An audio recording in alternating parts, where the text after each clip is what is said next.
थी। उस घर के आंगन में उसके बच्चों के सपने खेलते थे। लेकिन एक आदेश आया और सब कुछ मलबा बन गया। सरकार से मेरा सवाल है, अगर घर तोड़ना जरूरी था तो पहले रहने का इंतजाम क्यों नहीं किया गया? क्यों नहीं पूछा गया कि इस सर्दी में ये लोग कहाँ जाएंगे? कल ये बच्चे स्कूल कैसे जाएंगे? बीमार बूढ़े किस छत के नीचे रहेगा? किस छत के नीचे दवाई लेगा? या कल इन्हें खाना मिलेगा या नहीं मिलेगा? कानून अगर केवल ताकतवर की भाषा बन जाए तो वो न्याय नहीं रहता, वो जुल्म बन जाता है, अत्याचार बन जाता है। संविधान ने कहा हर नागरिक को सम्मान के साथ जीने का अधिकार है। मैं पूछना चाहती हूँ, खुले आसमान के नीचे सोना क्या सम्मान है? गरीब आदमी के पास जमीन के कागज नहीं होते, बैंक बैलेंस नहीं होता, सिफारिशें नहीं होती, उसके पास बस एक घर होता है। जब वही छीन लिया जाए तो उसी उसकी पहचान भी छीन ली जाती है। हम कहते हैं विकास हो रहा है, शहर सुंदर बन रहा है, लेकिन मुझे ये बताइए ये विकास किसके लिए हो रहा है और इस विकास में कौन भागीदार है? जिन लोगों के आज घर गिराए जा रहे हैं उनसे पूछो कि उस विकास की कीमत क्या है?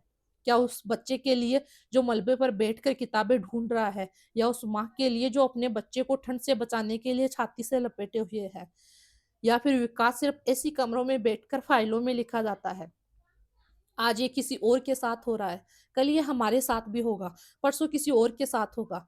क्योंकि जब इंसान की जगह कागज बोलने लगते हैं तो कोई सुरक्षित नहीं रहता। हम पेड़ काटते हैं, बस्तियां उजाड़ते हैं और फिर कहते हैं देश आगे बढ़ रहा है। लेकिन याद रखिए, जिस देश में कमजोर होता है वो देश अंदर से टूटता है।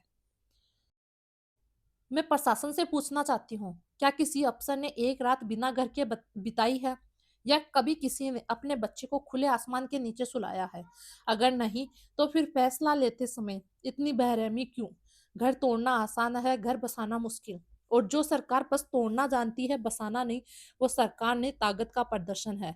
आज मैं समाज से भी सवाल करती हूँ, हम चुप क्यों रहते हैं? जब तक हमारा घर नहीं टूटता हम क्यों नहीं बोलते? याद रखिए, अन्याय पर चुप रहना भी अन्याय का साथ देना होता है। आज जरूरत है कानून के साथ करुणा जोड़ने की। अगर घर हटाना पड़े तो पहले घर देना पड़े, अगर पेड़ काटने हो तो पहले छाया का इंतजाम करना पड़े।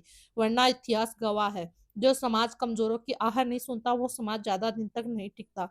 अंत में बस इतना कहता हूँ, घर सिर्फ दीवार नहीं होता, किसी इंसान की पूरी जिंदगी होता है।